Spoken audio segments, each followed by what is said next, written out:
Less than 10 days to go before the second North Korea-U.S. summit, Pyeongyang and Washington are expected to continue working together on drafting a joint statement until the very last minute, as in the actual date of the hotly anticipated event. Hee-jun has our top story.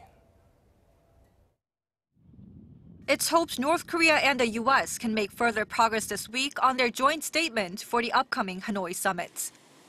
U.S. Special Representative for North Korea Stephen Biegun and his North Korean counterpart Kim Hyok-chol will meet in the Vietnamese capital in a bid to narrow their differences. Biegun previously said the two sides already set the summit agenda during their working-level talks in Pyongyang earlier this month, and that they will try to overcome any differences of opinion at the follow-up negotiations. Kim Jong-un and President Trump agreed in Singapore last June to establish new bilateral relations and work toward establishing peace and denuclearization on the Korean Peninsula. Biegun and Kim Hyok-chol are to focus on specific ways to implement that promise. At the core of that is believed to be the verified shutdown of the North's Yongbyon nuclear complex, which produces the essential materials for making nuclear weapons.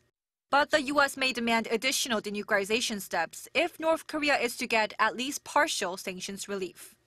Yongbyon facility was already on the agenda a decade ago, and it's kind of obsolete now.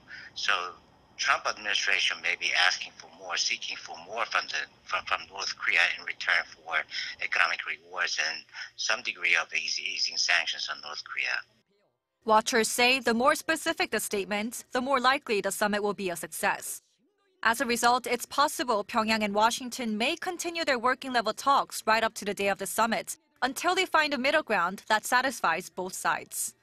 Hee-jun, Arirang News.